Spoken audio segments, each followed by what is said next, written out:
Ini DPR rumah rakyat. Rumah rakyat? Mana brigadenya ini? Mana? 20 tahun sudah. 20 tahun kita bekerja sebagai ASN ini. Kita 20 tahun mengabdi di kota Probolinggo. Mana brigade? Sebagai non ASN 20 tahun. Mari kita perjuangkan. Terus P3K ini. Ton. Kita punya anak. Kita punya istri. Mari kita lanjutkan. Lanjutkan.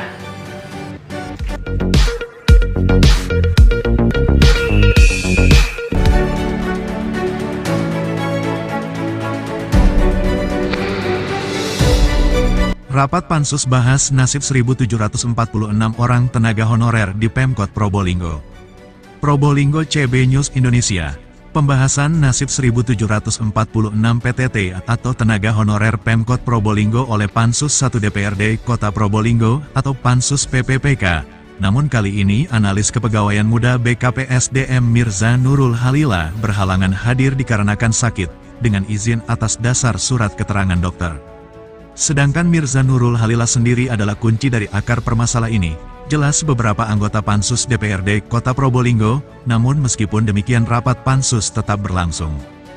Dalam hal ini Kepala Dinas BPKSDM Kota Probolinggo Bapak Wahono sendiri hadir, yang mana pada rapat Pansus sebelumnya tidak hadir.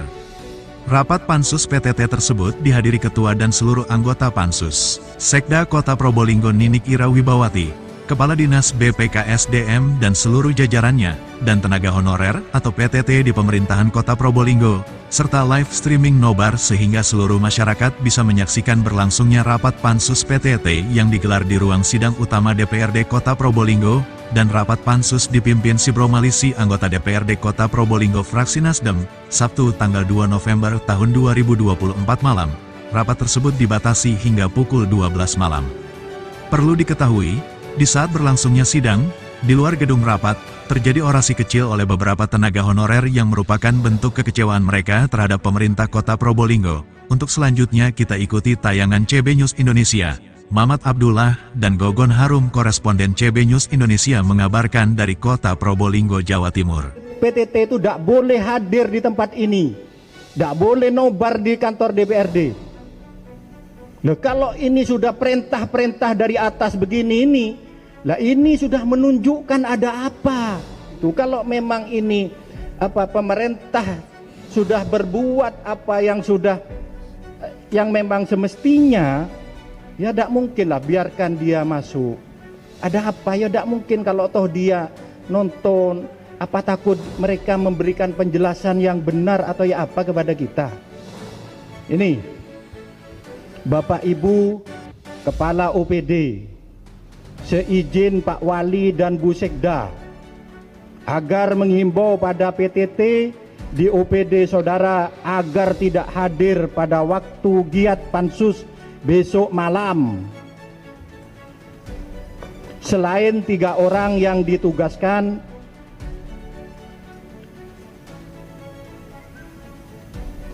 untuk menjaga hal-hal yang tidak diinginkan terjadi, kita juga dibantu pengamanan tertutup dari aparat. Ini perintahnya. Saya menjadi heran Bu Sekda, apalagi di waktu kita mau minta keterangan terkait nasib saudara-saudara kita yang tidak termasuk di dalam database, malah tidak hadir. Ini Bu Mirsa tidak hadir. Bahkan karena kemarin itu memang ada penjelasan dari 2 anak buahnya itu memang perintah atasan seperti itu. Tapi sekarang beliaunya tidak hadir. Dan saya juga menyayangkan apa yang disampaikan oleh Pak Haji Siput, terjadi surat edaran. Tolonglah jangan dibelenggu saudara-saudara kita ini. Mereka itu datang terkait dengan nasib. Bagaimana kalau pas mereka itu adalah saudaranya sampean, anaknya sampean. Kalau saya dengan sampean nasibnya tidak sama dengan mereka. Mereka butuh pendampingan, mereka juga butuh makan. Ini adalah masalah hajat hidup orang banyak. Uang kita mau minta keterangan, mencari solusi terbaik untuk pemerintah kota ke depan, bukan untuk kepentingan pribadi. Kok malah ditutup-tutupi? Tapi sudah ada unsur kesengajaan terhadap saudara non ASN ini tidak dimasukkan. Akan tetapi yang terjadi di sini terjadi kontradiksi. Ada apa ini? Tolong Bu Sekda, nanti diklarifikasi terkait dengan ketidakdatangan ini sakit betul apa sakit-sakitan. Juga apa yang disampaikan oleh Bapak Haji Saifuddin tadi, ada perintah yang masif.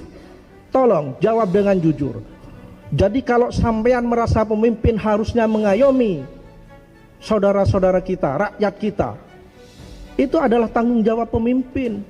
Tolong nanti diklarifikasi dulu itu terkait ketidakhadirannya itu, juga terkait terjadi surat edaran itu yang menyampaikan tidak membolehkan kehadiran saudara-saudara nonton bareng itu. Sekian Ketua. Surat keterangan sakit ini dikeluarkan oleh Pak Dr. Intan Sudarmadi, yang kebetulan beliau itu adalah Direktur Rumah Sakit. Saya kira di sini sudah ada Bapak Wahono sebagai Kepala BKSDM yang menjabat pada tahun 2022 pada saat itu. Kemudian juga saya kira ini di sini ada tim verifikator. Saya kira tim verifikator berjumlahnya ada 4 orang ya. 4 orang semuanya hadir ya. Apalagi tim verifikator sudah hadir dari BKSDM. Saya kira pimpinan tetap kita lanjutkan rapat pada malam hari ini. Saya kira itu aja, terima kasih. Yang pertama, kami memaklumi karena memang ada surat dari Dr. Intan yang dikeluarkan oleh Dr. Intan berkaitan Ibu Mirza yang katakanlah sakit pada malam hari ini, tapi tidak mengurangi rasa hikmatnya di dalam perjalanan kita pansus ini, mulai dari awal sampai akhir ini, sampai di pertengah jalan ini. Saya kira seyogyanya kita tetap akan melakukan pembahasan pada malam hari ini. Kedua, di tahun 2024 ini mungkin masih bisa untuk kita perjuangkan bersama, karena hari Senin besok kita juga akan, teman-teman pansus, kita akan ke Jakarta untuk ke BKN dan Menpan RB berkaitan dengan masalah teman-teman non ASN ini, untuk siapa tahu masih bisa untuk kita perjuangkan secara bersama-sama oleh teman-teman pansus, terutama anggota DPRD. Saya kira begitu Ketua. Jadi kalau menurut saya tetap lanjutkan saja. Saya akan mereview kembali, terutama karena memang pembahasan kita adalah mengenai mengapa dan bagaimana database BKN, database kita menjadi tidak masuk untuk teman-teman PTT. Perlu kami sampaikan dalam forum pada malam hari ini. Kita tahu bahwa pemerintah Kota Probolinggo mendapatkan surat dari Kementerian Pan RB mengenai pendataan dari BKN mengenai pendataan non ASN pada September 2022. Pemerintah Kota Probolinggo pada waktu itu diberikan amanah sampai dengan tanggal 30 September 2022 untuk segera menyelesaikan dan mengupload data jumlah PTT di Kota Probolinggo. Ya, kalau saya salah mohon dikoreksi ya, karena nanti semuanya ada di rekaman yang kita hasilkan kemarin-kemarin itu. Kemudian sampai dengan 30 September 2022 Pak Ibu Mirza pada waktu itu menyebutkan sudah mengupload. Ya, sekali lagi Ibu Mirza sudah menyebutkan sudah mengupload pada tahun 2022, tidak disertai dengan surat pernyataan mutlak dari kepala daerah. Gitu ya, tanggal 30 September. Karena memang tidak ada surat pernyataan mutlak tertanggal 30 September 2022. Kemudian tanggal 13 Oktober 2022 baru turun surat dari kepala daerah kaitan dengan surat pernyataan mutlak kepala daerah. Baru di hari yang sama menurut Ibu Mirza kemarin, begitu ya. Kalau saya salah tolong saya disampaikan. Tapi apa yang saya sampaikan itu adalah apa yang disampaikan Ibu Mirza kemarin. Pada tanggal 13 Oktober 2022 berdasarkan surat pernyataan mutlak dari kepala daerah yang tertanggal 13 Oktober 2022, maka kemudian dilakukan upload kaitan dengan jumlah PTT sebanyak 2010 ya, dengan nama yang sama, dengan jabatan yang sama, dan semuanya sama seperti uploadan pertama tanggal 30 September 2022. Sampai dengan hari ini, sekali lagi sampai dengan hari ini, Badan Kepegawaian Daerah belum memberikan bukti kepada kami bahwa upload itu sudah dilakukan. Ya, bahwa upload itu sudah dilakukan. Kalau kami minta kemarin bahwa upload itu kalau memang itu dalam bentuk Excel, berikan data itu dalam bentuk Excel, kita akan buka apakah benar data itu memang tertanggal pada tanggal 30 September 2022. Ya, yang jelas dua bukti itu belum kami terima sampai dengan hari ini. Maka kami akan meminta kepada BKD kemana gerangan dua bukti tersebut. Ya, nanti dijawab. Kemudian pada tanggal 7 Oktober 2022 terbit surat lagi yang menyebutkan bahwa ada beberapa kualifikasi jabatan yang posisinya tidak dapat dipenuhi masuk ke dalam database non ASN. Ya, pada tanggal 7 Oktober 2022. 7 Oktober 2022 ya. Ada surat dari BKN yang menyebutkan bahwa ada kualifikasi jabatan yang tidak dapat dipenuhi. Kemudian pada tanggal 14 Februari 2023 terbit surat lagi dari BKN. Februari 2023, 14 Februari, yang menyebutkan bahwa pemerintah Kota Probolinggo belum melakukan upload surat pernyataan mutlak kepala daerah. Maka kami yakini, sekali lagi kami yakini bahwa upload tertanggal 30 September ataupun tertanggal 13 Oktober itu tidak pernah dilakukan oleh pemerintah daerah. Indikatornya satu, BKD sampai dengan hari ini belum memberikan bukti kepada kami bahwa memang upload itu sudah dilakukan. Sekali lagi sampai dengan hari ini kami belum diberikan bukti, bukan fotokopian data ya, kalau fotokopian data kan bisa, tapi bukti yang meyakinkan kami bahwa memang upload itu sudah dilakukan. Yes, ya. Kemudian pada tanggal 13 Maret 2023 atau setidaknya di bulan Maret, 10 Maret, terbit lagi surat dari BKN yang menyebutkan bahwa sekali lagi pemerintah Kota Probolinggo bersama 112 daerah di Indonesia belum mengupload data jumlah PTT serta surat pernyataan mutlak kepala daerah.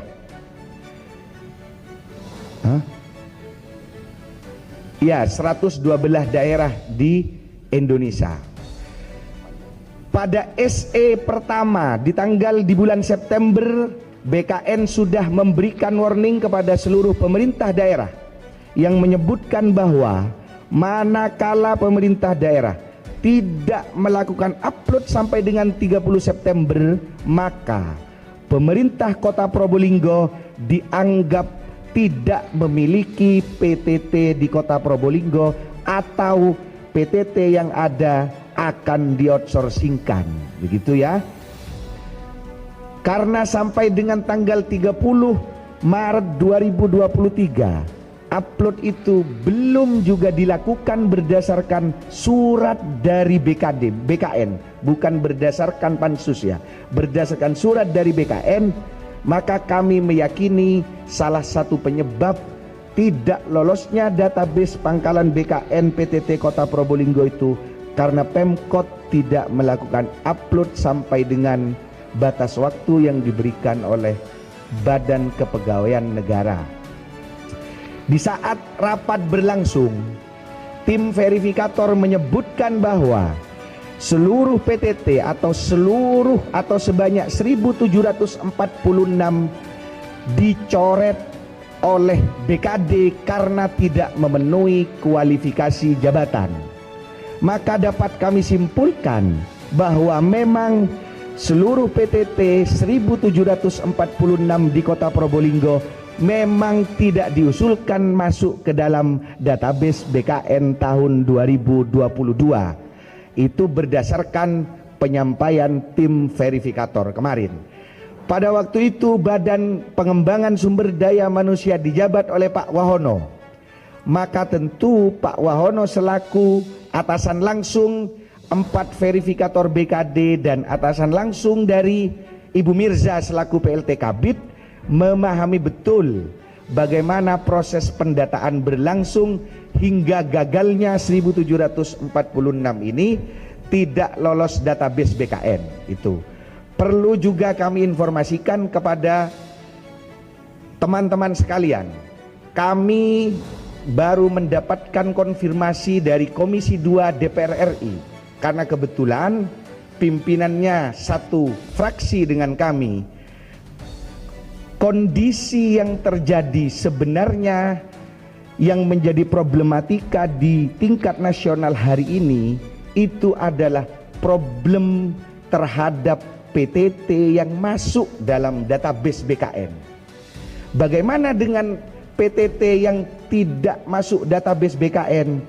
Itu sudah disesuaikan dengan pernyataan daerah yang menyebutkan bahwa panjenengan semua itu memang tidak perlu masuk ke dalam database BKN. Jadi di Jakarta sana Bu Menteri dan DPR RI Komisi 2 itu konsentrasinya ada 1,3 juta PTT di Indonesia, sementara sekitar 860.000 formasi yang disediakan.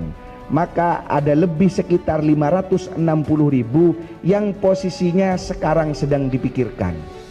Bagaimana kondisi yang tidak masuk PTT belum dipikirkan? Kenapa kok belum dipikirkan? Karena memang tidak masuk ke dalam database BKN. Saya kira itu pengantar dulu. Sebelumnya kami butuh penjelasan dari Pak Wahono seperti apa yang kami sampaikan. Barangkali apa yang saya sampaikan ada kesalahan karena saya manusia, tapi yang jelas saya sudah mencatat semuanya dan saya sudah catat sehingga insya Allah semuanya nyaris seperti hasil rapat.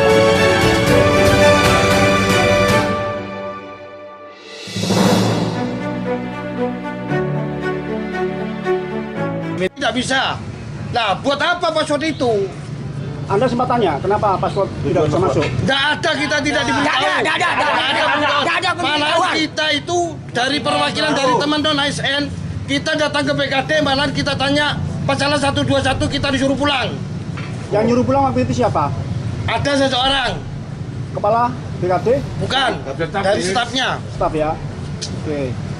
Terus langkah Mas mungkin apabila tidak dipenuhi mungkin apa tuntutannya? langkah apa yang akan dilakukan oleh Untuk selanjutnya kalau memang kita masih belum diangkat, mungkin teman-teman kita yang non ASN akan lebih banyak lagi akan datang ke kantor dewan ini karena kantor dewan ini memang untuk rumah rakyat. Siap. DPR rumah rakyat, rumah kita semua. Untuk karyawan non ASN asal mulanya 2010, akhirnya sekarang tinggal 1.576. Itu yang PTT masih ya? Stafnya? Masih non ASN. Masih non ASN. rata-rata 20 tahun. Maksimal sudah 20 tahun lebih, hampir 20 tahun. Ada yang 20 tahun, ada yang 15 tahun. Mas, nama lengkap. Oke, nama lengkap saya Aris. Saya dari instansi Satpol PP Kota Probolinggo. Saya masuk tahun 2005, bulan 5. Iya. Sama-sama dengan saya ini masuknya. Kamu nyantan berapa ya? 2006 awal. Itu gedung Ini DPR rumah rakyat. Rumah rakyat. Mana PKD-nya ini? Mana? 20 tahun sudah. 20 tahun kita bekerja sebagai non ASN ini. Kita 20 tahun mengabdi di Kota Probolinggo. Mana PKD? Sebagai non ASN 20 tahun. Mari kita perjuangkan P3K ini. Kita punya anak.